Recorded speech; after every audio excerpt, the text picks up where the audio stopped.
están? El presidente de Rusia, Vladimir Putin, y su homólogo iraní, Masoud Pezeshkian, han firmado un tratado de asociación estratégica de 20 años que involucra una mayor cooperación en defensa y también en energía, que probablemente pueda preocuparle a Occidente. Hoy vamos a analizar no solamente su impacto, sino qué hay en medio de todos los movimientos geopolíticos. Inicia el mapa. Bienvenidos.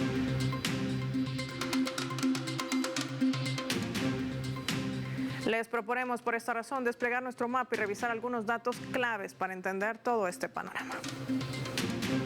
Rusia e Irán refuerzan lazos. Desplegamos nuestro mapa mundi e identificamos con los colores de sus banderas. Ahí está Rusia y también Irán. Y es que ambas naciones han firmado un acuerdo de asociación estratégica integral. Desde allí fortalecen su cooperación al más alto nivel. Este tratado consta de 47 artículos y marca un paso significativo en el creciente vínculo estratégico entre estas dos naciones. Va a tener una duración de 20 años. Una de sus cláusulas que ha llamado mucho la atención es de este tratado acordar reforzar su cooperación en el ámbito de seguridad y defensa, donde se comprometen a que si una de las partes sufre de agresión, la otra no va a proporcionar ayuda alguna al agresor. Los dos países también se abstendrán de sumarse a sanciones de terceros países contra cualquiera de ellos y garantizan también la no aplicación de medidas coercitivas unilaterales, acordando proporcionar información, experiencia, servicios de inteligencia, entre otras áreas claves para ese punto crucial. Pero, ¿qué más se sabe del tratado? Lo vemos también en nuestro mapa. Ahí tenemos estrechándose las manos el presidente Vladimir Putin y el presidente iraní Masoud Pezeshkian. Y es que se va a facilitar el desarrollo de la cooperación comercial, económica e industrial, creando beneficios económicos mutuos, incluyendo inversiones conjuntas. Hablamos de infraestructura, mecanismos comerciales, empresariales, cooperación bancaria, promoción y provisión mutua de bienes, servicios, obras, información, en fin, una amplia gama que está dentro también de áreas como el transporte, tanto aéreo, marítimo, por carreteras, con formación de especialistas en distintas de estas áreas, particularmente dentro de los corredores de transporte internacional, es decir, una conectividad entre norte y sur.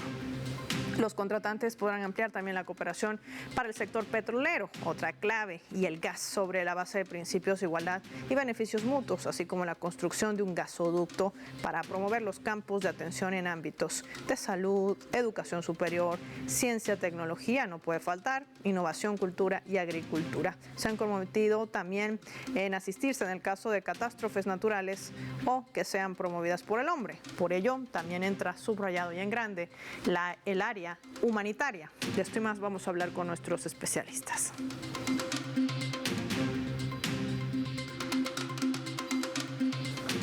Vamos a recibir en primera instancia, nos acompaña en directo desde la Argentina, experto en temas de geopolítica, Sebastián Salgado con nosotros. Hola Sebastián, qué gusto tenerte en el mapa. Gracias por tu tiempo para Telesur.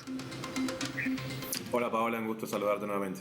Sebastián, cuando desplegamos el mapa vemos claves dentro de este acuerdo estratégico integral, pero en clave geopolítica, ¿por qué es tan importante?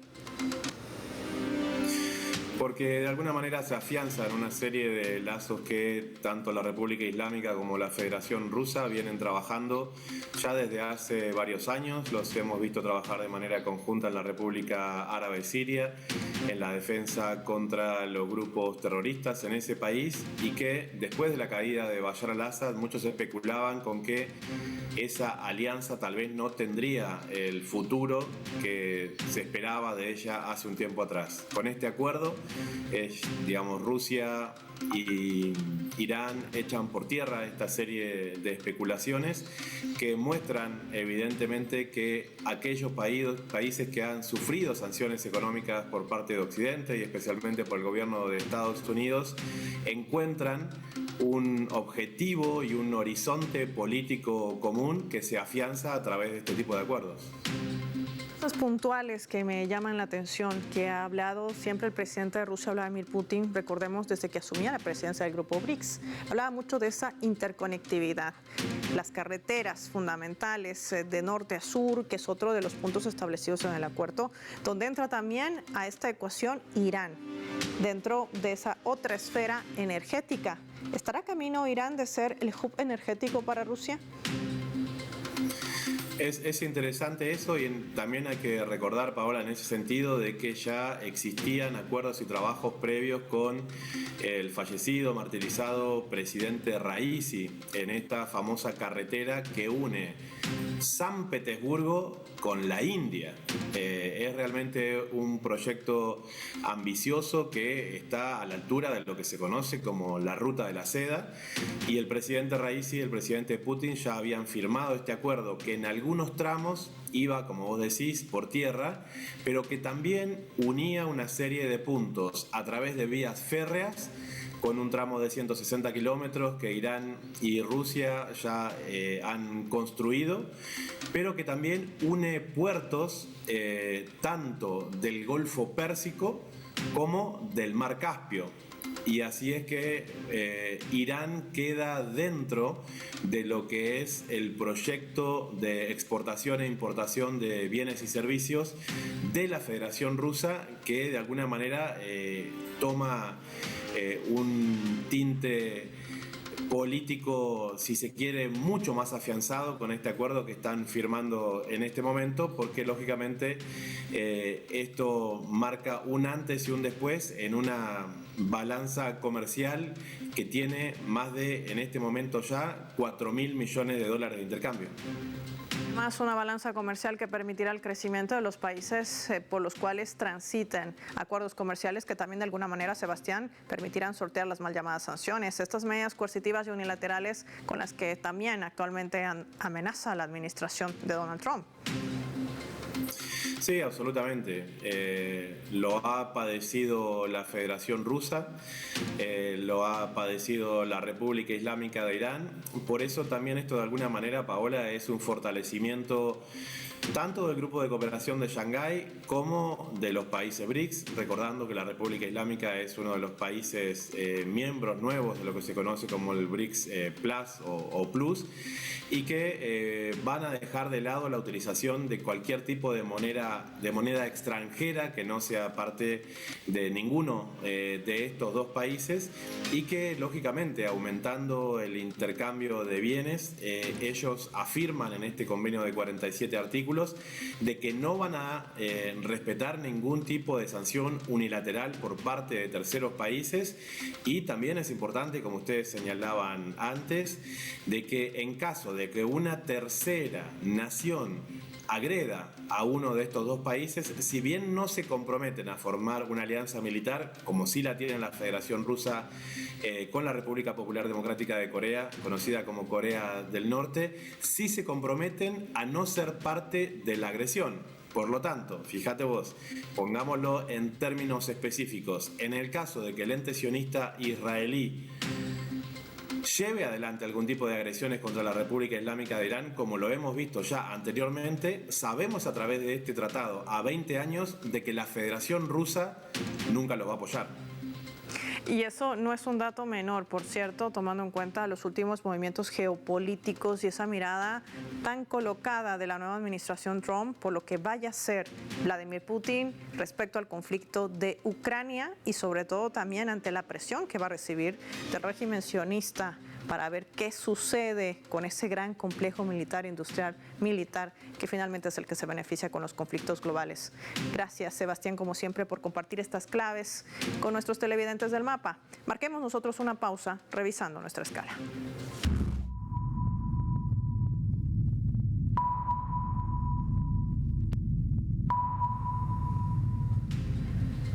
Esta vez a través del portal web de Hispan TV, que está titulando de la siguiente manera, haciendo énfasis en unas declaraciones que brindaba el canciller iraní Araghchi. Lo tienen en pantalla del Mapa. Araghchi le decía esto a Antonio Guterres, el secretario general de la ONU. La adhesión de Irán al Tratado de No Proliferación de Armas Nucleares es evidente para todos.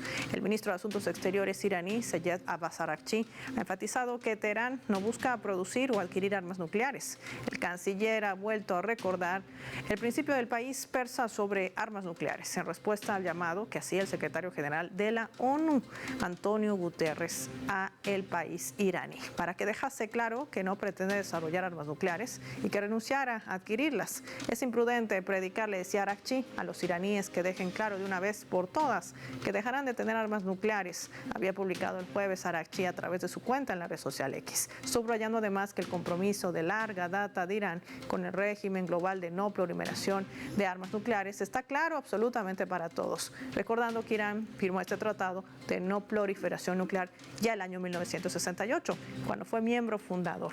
El jefe diplomático también ha puesto de manifiesto que el líder de la Revolución Islámica de Irán, el ayatolá Sayyed Ali Jamenei, ha emitido un decreto religioso que prohíbe el uso de armas de destrucción masiva, y esto es el punto final en lo que marca Irán respecto a este tema, que al parecer hasta el día de hoy a Occidente no le queda claro. Ya volvemos.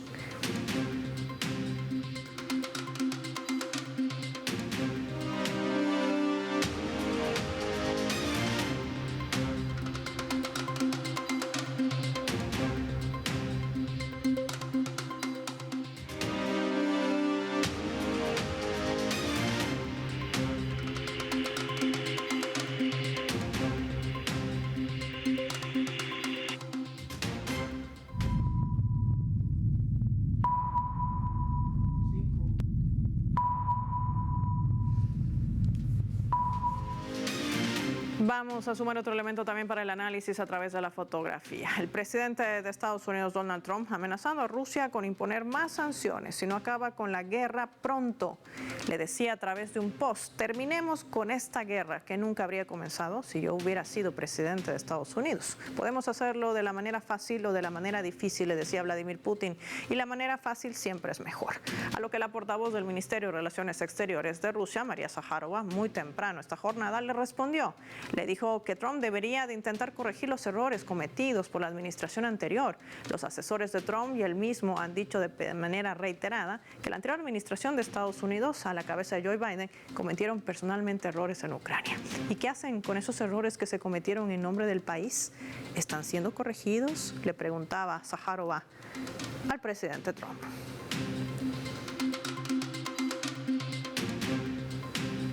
Vamos a analizar este escenario. Nos acompaña desde España, experto en análisis internacional y en geopolítica, Carlos Martínez con nosotros. Carlos, qué placer tenerte en el programa. Bienvenido a Telesur. El placer es mío. Carlos, qué interesante este cruce de palabras, bueno, en este caso, del post a la declaración de casi una hora de María Zaharova en una conferencia de prensa, que está desnudando la estrategia que trata de implementar Donald Trump, una estrategia de presión para luego poder entablar una negociación y así tratar de cumplir su promesa de campaña. ¿Cómo lo leemos? Pues sí, además de desmontar al propio Trump, la portavoz del Ministerio de Exteriores de Rusia, lo que también se está desmontando es aquel meme, aquel fake news, aquel bulo, según el cual los medios occidentales decían que cuando ganara Trump iba a favorecer a Rusia porque era un poco menos que un aliado de Vladimir Putin. Se ha demostrado que no. Lo que ha dicho Donald Trump es que va a presionar a medio mundo, ¿no? O más de medio mundo, el mundo entero, porque se va a quedar sin socios, pero va a presionar a Rusia con más aranceles, más sanciones, algo que, como muy bien ha recordado Zaharova, lo que ya se ha implementado con Rusia ya es un absoluto fracaso. Y se lo ha recordado también la portavoz a Donald Trump, que estas medidas acaban en fracaso. No se puede presionar a Rusia con medidas de aranceles, porque primero el comercio ya está muy limitado, y segundo, y que lo que están interesados en adquirir minerales raros, combustibles, gas, son los occidentales, y Rusia estará encantado de venderlo, pero no quieren comprar eso, que no se pueden prescindir de muchos minerales raros de uranio de Rusia. Estados Unidos, de manera que es una fanfaronada otra más de Donald Trump, y está y veremos cómo se desarrollan los acontecimientos, pero desde luego Donald Trump no parece que entra con el mejor pie a la Casa Blanca. Ahora, en medio de esta declaración extensa de María Zaharova, Carlos, ella hacía una alerta. La OTAN va a escalar a una dimensión sin precedentes, una alerta que no es menor. Y quiero saber si esta asociación estratégica que ha firmado recientemente Rusia e Irán podría ser también un contrapeso a esos planes que no han sido distintos, pero que podrían ser reforzados, tomando en cuenta además que el día de ayer la propia representante de la diplomacia europea decía, sí, tiene razón Trump, debemos invertir más del 2% del Producto Interno Bruto para esta organización transatlántica. Sí, y llama la atención porque parece también que Donald Trump se ha retractado de lo que iba a decir su campaña, que poco menos que iba a abandonar la OTAN y que Europa Occidental se aplicara ella sola en defenderse de la supuesta amenaza rusa, de manera que aquí Donald Trump al final no abandona la OTAN, sino que la va a reforzar. Y es curioso porque solo 2 días antes Rusia e Irán firmaron un tratado que no es más que una prórroga del que había caducado ya en el 2021 de alianza estratégica, pues si bien ahora este es más ambicioso porque el momento lo requiere. Y yo creo que se firma 2 días antes a Donald Trump para avisarle de que ya no hay enemigos solitarios como fue su caso Libia o su caso Irak contra la superpotencia del Imperio norteamericano, sino que ahora hay un entramado de alianzas de países muy potentes que no van a dejar dirigirse desde Washington, ¿no? Y yo creo que se ha firmado justo 2 días antes para avisar a Donald Trump. Lo que pasa es que Donald Trump es un presidente muy fanfarrón que no sabe ni qué países forman parte de los BRICS, ni sabe dónde está Venezuela, sabe muy bien un poco, solo se conoce a sí mismo y su fanfarronería, pero me imagino que tendrán allí asesores en el Pentágono y la CIA que irán avisando que no se puede meter en determinados conflictos porque muy probablemente Estados Unidos perderá en ellos, bien sea militarmente o económicamente. Ahora, Carlos, me gustaría compartir contigo nuestra leyenda para ver este otro escenario. También las alertas que se encienden desde otros países tras el objetivo que estaría planificando la nueva administración de Donald Trump en medio de todo este contexto global y los conflictos en el mundo. Veamos.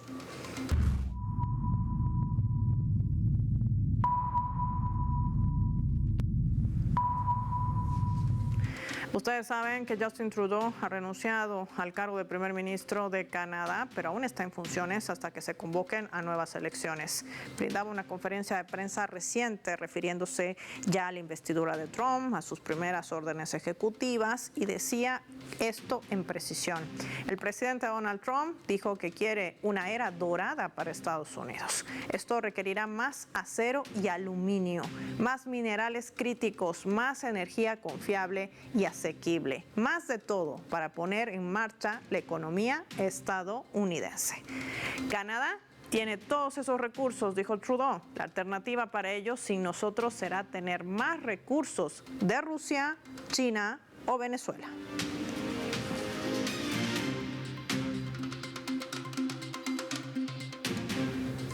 Carlos, aquí 2 escenarios interesantes. Primero, la alerta que lanza Justin Trudeau. Y segundo, el hecho de que Trump está admitiendo de que están en un declive, no solamente hegemónico, sino también económico. Miremos como 2 de los norteamericanos más, como se dice vulgarmente aquí en España, más papistas que el Papa, más norteamericanos que norteamericano que era Justin Trudeau y el gobierno de Dinamarca, estos 2 gobiernos que veían la amenaza rusa por la parte de quien les amenaza su integridad territorial, su soberanía, no es Rusia, es Estados Unidos. Y como bien dice Trump, realmente Estados Unidos está en declive, lo vemos todos, el propio Donald Trump lo sabe, y él quiere recuperar un pasado glorioso imperial que yo creo que como pasados imperios como el español, el inglés o el francés no se puede recuperar, y cualquier paso que dé Donald Trump en esa dirección lo que va a hacer es hundir más rápidamente el imperio norteamericano, sobre todo porque se está quedando sin socios, sobre todo porque nadie confía en ello.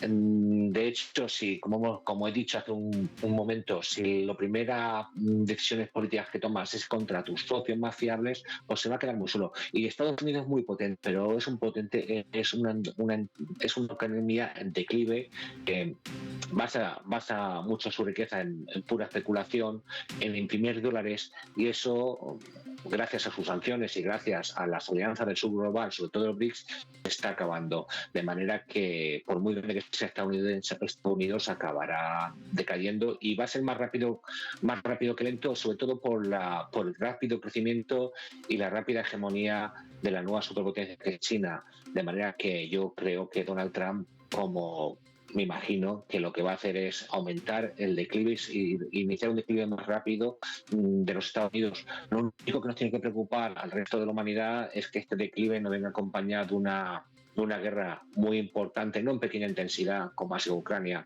de mayor intensidad en Palestina. Lo que nos tiene que preocupar es que esta transición del viejo mundo imperialista al nuevo mundo multipolar sea lo más pacífico posible. Sí, además tomando en cuenta que con esta postura de un presidente estadounidense que ejerce presión y amenazas con aranceles y medidas coercitivas unilaterales, no sé qué tanto tipo de apoyo podrá tener para trazar su estrategia para levantar a un Estados Unidos que está en decadencia. Pregunta final para cerrar el programa, Carlos. ¿Le interesará realmente a la administración de Trump poner fin a la crisis ucraniana?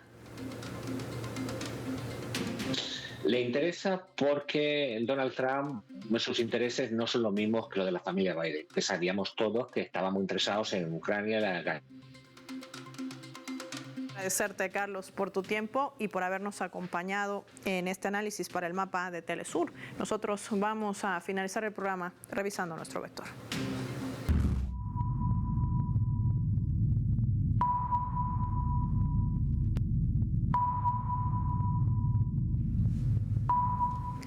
Nuestro radar en el mapa nos refleja las 3 claves sobre este tema. 1. Acuerdo. Ese vínculo estratégico entre Rusia e Irán que va a potenciar los ámbitos político, de seguridad, económico, cultural y hasta humanitario en medio de este cambio a un mundo pluripolar que le permitirá blindarse y de llevar adelante o enfrentar en todo caso con precisión los desafíos ante la escalada que planea la OTAN y que podría ser incluso sin precedentes. Ya lo ha denunciado recientemente Rusia. 2. Presión. Trump ha lanzado su amenaza a la economía rusa tratando de presionar para una salida al conflicto en Ucrania. El Kremlin no solo le ha respondido señalando que es más de lo mismo. Pareciera que Trump ha decidido fortalecer su estrategia de presión para forzar un escenario de negociación. Pero en el fondo, Zelensky y ese poder armamentístico esperan que ese escenario no llegue. Mientras existan más guerras, ellos serán más ricos. 3. Recursos, sí, pero estratégicos. A lo que apunta ahora el plan de un Estados Unidos que está analizando en todas las regiones cómo avanzar para intentar recomponerse ante la pérdida de hegemonía y credibilidad internacional. Trump sabe que el juego geopolítico ha cambiado. Se enfrenta a países que, si bien pueden estar muy supeditados a sus directrices como los europeos, están los latinoamericanos que ya le han dicho, sí podemos negociar, sí podemos hablar, pero usted debe respetar nuestras soberanías. Soy Paula Pérez y nos vemos en otra edición del Mapa.